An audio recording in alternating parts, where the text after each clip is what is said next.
Subscribe करें और देखें फ्राइडे एक दिल दहला देने वाली हॉरर स्टोरी।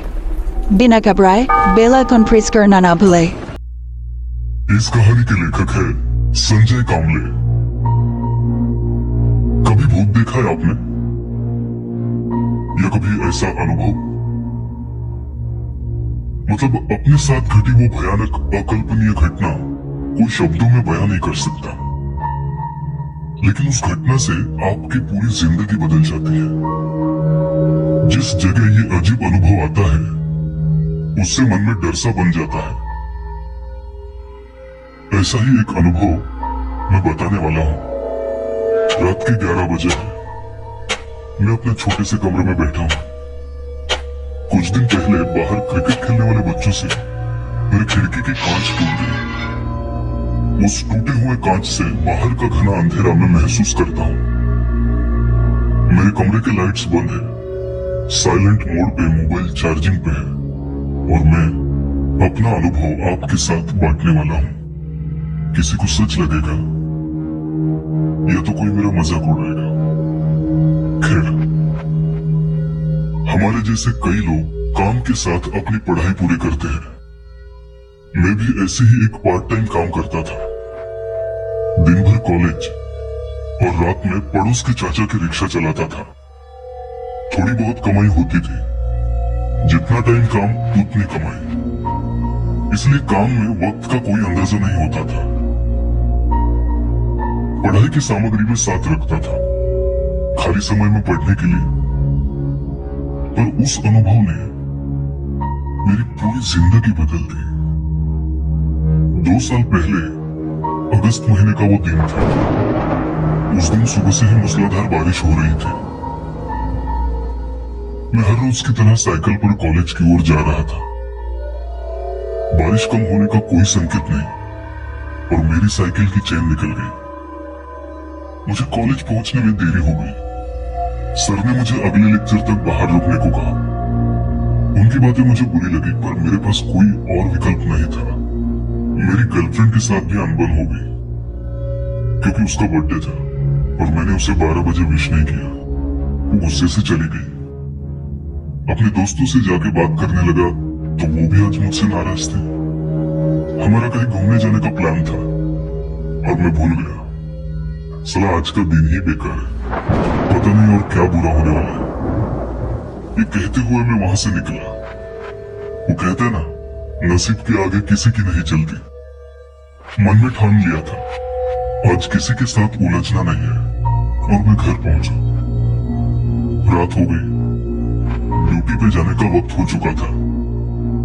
मोबाइल चार्जिंग पे लगा के मां ने परोसा हुआ खाना खत्म करके चाचा की राह देख रहा था। उस दिन उन्हें काफी देर हो गई थी। मैं फ्रेश होकर रूम के लाइट्स बंद करके उनके घर चला गया।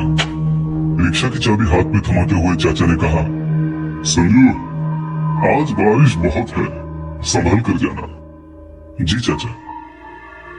रिक्शा चालू कर रिक्शा स्टैंड पर पहुंच गया। मूसलाधार बारिश कम होने का कोई संकेत नहीं था और आज लोगों की यातायात भी कम थी। 11:30 पौने 12 हुए थे। अभी तक एक भी भाड़ा नहीं मिला था। दिन भर घटी चीजों के कारण पढ़ने का बिल्कुल मूड ही नहीं था, इसलिए धीमी आवाज में किशोर कुमार साहब के गाने सुनने लगा। तभी कुछ आवाज सुनाई दी। गर्दन बाहर निकाले मैंने देखा, रास्ते के दूसरी तरफ बंद दुकान के बाहर एक आदमी मुझे हाथ हिलाकर बुला रहा था। रिक्शा चालू करके मैं उसके पास चला गया। 55 के आसपास की उम्र होगी उसकी। सफेद शर्ट और हाथ में छाता था। जैसे ही मैं उसके पास पहुंचा तो वो तुरंत रिक्शा में बैठ गए और कहा, इमरजेंसी फाटा। मैं उनके बताए हुए जगह पहुंचने के लिए रिक्शा चलाने लगा। मैंने आईने की बूंदे पहुंचते हुए कहा, आज दिन भर बारिश ने परेशान करके रखा है, लगता है आज पंचगंगा को बाढ़ आके रहेगी। मैंने मन में कहा, कितना बोरिंग आदमी है, और और किशोर कुमार साहब के गानों की आवाज बढ़ाकर रिक्शा चलाने लगा।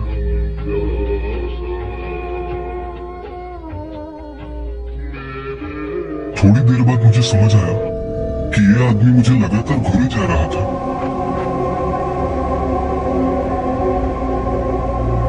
मैंने भी आईने में स्माइल दी, पर उनके चेहरे पर कोई भाव नहीं थे। वो बस मुझे घूर रहे थे। अब हम शहर पीछे छोड़ के हाईवे पे आ चुके थे। रोज की तुलना में आज हाईवे पर गाड़ियां कम थी। हाईवे से होकर पुल के उस तरफ पहुंचे, तभी रास्ते के किनारे दो लोग मोटरसाइकिल को धक्का दे रहे थे। उसमें से एक आदमी ने हाथ किया। मैंने पैसेंजर से स्माइल करते हुए कहा, शायद उनकी मोटरसाइकिल बंद पड़ गई है, इसलिए धक्का दे रहे हैं। इतनी रात को इतनी तूफानी बारिश में गाड़ी को धक्का देना अच्छी बात नहीं। मेरे कहने पर उन्होंने कोई प्रतिक्रिया नहीं दी। वो बस मुझे घूरे जा रहे थे, जैसे कि इंसान कभी देखा नहीं हो। मैं हाथ करने वाले की ओर रिक्शा लेकर चला गया। पास जाकर देखा तो मेरे ही दो दोस्त निकले। मैंने गर्दन को रिक्शा से बाहर निकलते हुए पूछा, अरे विनोद, क्या हुआ? विनोद मुझे देखकर खुश हो गया और कहने लगा, भगवान का लाख लाख शुक्र है यार, तू आज मिल गया। 9 से 12 का शो देखकर आ रहे थे, पेट्रोल ही खत्म हो गया। मैंने कहा, हमेशा का है ये तुम्हारा। अच्छा रुको, मैं तुम्हें थोड़ा पेट्रोल देता हूँ। अरे तेरा फोन कहाँ है? तेरी गर्लफ्रेंड का फोन आया था, वो मुझे पूछ रही थी उसका बर्थडे है, तूने कॉल नहीं किया उसे? उसकी बातें सुन के मेरा सर चकरा गया। कल कॉलेज में खैरियत नहीं बॉस। फोन तो मैं घर पे ही भूल गया, वो भी साइलेंट पे। मैं कुछ और कहूं उसके पहले उसने मुझे पूछा, तू अकेले कहाँ जा रहा है? क्या किसी को लेने जा रहा है क्या? अकेले कहाँ, पैसेंजर है ना पीछे। पर पीछे कोई नहीं था।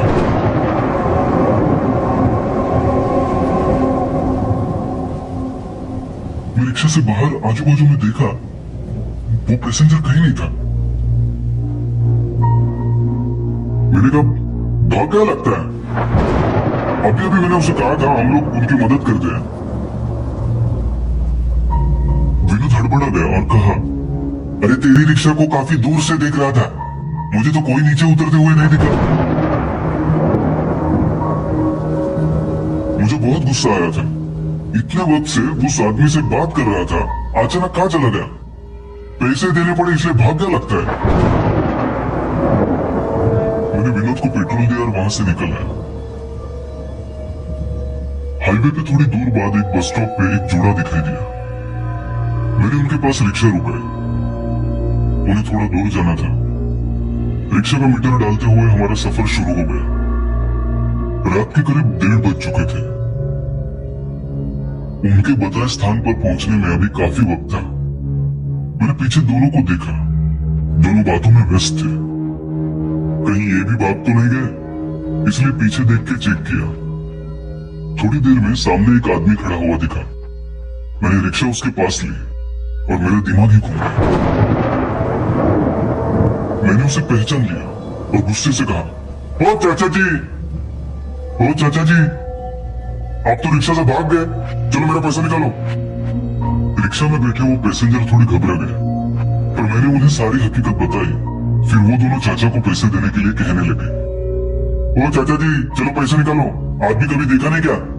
मेरी बात सुनकर उन्होंने चेहरे पे कोई भाव नहीं दिखाया और शांति से कहा, पैसे चाहिए तुम्हें, देता।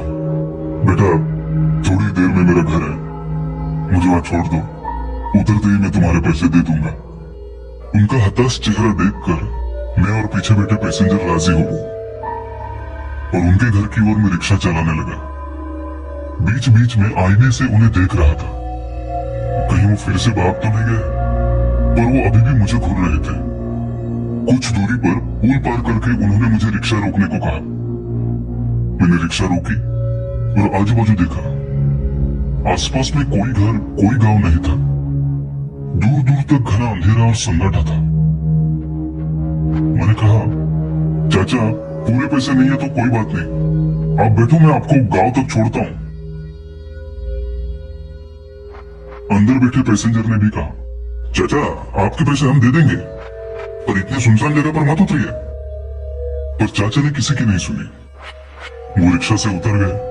पैसे निकालते हुए उनके जेब से 10 रुपए की नोट नीचे गिरी। वो नीचे नोट लेने झुकते तभी मैंने कहा, चाचा रुकिए, मैं उठाता हूँ। मैं नोट लेने नीचे झुका और जो मैंने देखा, मानो मेरी धड़कन रुक सी गई। डर के कारण मेरा माथा पसीना पसीना हो गया, मानो मेरा कलेजा डर से फटने वाला था। बिना वक्त जाया किए मैं रिक्शा चालू करके तेजी से आगे बढ़ने लगा। पीछे बैठे पैसेंजर ने कहा, क्या हुआ, इतने देर से आप पैसे के लिए बहस कर रहे थे, अब बिना पैसे लिए ही निकले? कम से कम तुम्हारा पैसे तो लेते। आईने में देखते हुए उनसे कहा, कोई पीछे मुड़ के मत देखना, बस यहां से निकल जाए फिर आपको सब बताता हूं। पैसेंजर ने कहा, क्या हुआ, आप क्यों इतना डरे? कुछ नहीं, कुछ नहीं। अपना डर छुपाते हुए उनसे कहा। दोनों को मेरा ये बर्ताव अजीब लग रहा था। मैंने उनसे पूछा, क्या इस रास्ते पे हाल ही में कोई एक्सीडेंट हुआ है? मेरी बात को काटते हुए पीछे बैठे बहन जी ने कहा, अरे ये तो वही चाचा जी है ना जो पीछे उतरे थे, इतनी जल्दी आगे कैसे आ गए? रिक्शा के कांच से देखा तो वो दिल दहलाने वाला दृश्य था। डर के मारे हाथ पांव कांपने लगे थे, धड़कनें बढ़ी हुई थी। मैंने पीछे बैठे पैसेंजर से कहा, मैडम क्या आप डरिए मत। भाई साहब, आप मैडम जी की आंखें बंद कर लीजिए, कोई भी मत देखिए उसकी तरफ। भगवान का नाम लीजिए, अब बस वही बचा सकते हैं हमें। ये कहते हुए मैंने रिक्शा की रफ्तार और तेज कर दी। दोनों को हौसला तो दे रहा था, पर अंदर से मैं कितना डरा था बस मैं जानता था। रास्ते में बार बार वही आदमी हाथ कर रहा था। मेरी हिम्मत पूरी टूट चुकी थी, फिर भी टेढ़ी नजर से उसे देखने की कोशिश की तो भयानक दर्दनाक चेहरा कोई देख नहीं सकता था। उसे देखकर लग रहा था पता नहीं कितने गाड़ियों के नीचे उसका शरीर चला गया था। बार बार वो सामने आके अपनी कर्कश आवाज में, रुक जा, तुम्हारे पैसे ले लो, रुक जा, तुम्हारे पैसे ले लो। ऐसा दिल दहला देने वाला अनुभव मैंने कभी सोचा भी नहीं था। पीछे बैठे पैसेंजर भी बहुत डरे हुए थे। दोनों पति पत्नी अभी तक आंखें बंद करके बैठे हुए थे। दिमाग काम नहीं कर रहा था, पूरा बदन डर से कपकपा रहा था। मैं बस रिक्शा को हवा की स्पीड से चला रहा था। तभी अचानक सामने एक सफेद आकृति दिखी और गायब हो गई। अब मेरी धड़कनें रुक सी गई थी। तभी अचानक मेरी नजर पीछे बैठे पैसेंजर पर पड़ी। वो दोनों पति पत्नी अभी तक आंखें बंद करके बैठे थे और उनके बाजू में एक सफेद आकृति बैठी थी। थोड़ी देर बाद वो गायब हो गई। थोड़ी दूर तक एक लुका छुपी चालू थी। रिक्शा हवा के समान चल रही थी। तभी हाईवे छोड़कर गांव के स्मशान की ओर रिक्शा बढ़ने लगी और पीछे से उसकी कर्कश आवाज आई, गलती कर रहे हो तुम। उस आवाज से कलेजा कांप उठा। धीरे धीरे सफेद आकृति अनदेखी हो गई। आईने से पीछे देखते हुए मैंने कहा, मैडम जी, अब डरने की जरूरत नहीं, उसकी सीमा वहीं तक थी। वो बहुत डरी हुई थी, आंखें खोलने के लिए तैयार ही नहीं थी। सुनो, वो गया, अब 5 ही मिनट में अपने गांव पहुंचने वाले हैं। गांव के बिजली के खंभे की रोशनी दिखाई दी और हमारी जान में जान आ गई। और उन्होंने मुझे कहा, वहां तो दुर्घटनाएं होते रहते हैं, परसों दुर्घटना में 2 लोगों की मौत हो गई, लेकिन आपने क्यों पूछा? तभी आईने से देखते हुए मैंने उनसे कहा, चाचा जी के गिरे हुए पैसे लेने में नीचे झुका और उनके खून में रंगे उल्टे पैर मैंने देखे और वहां से निकल आया।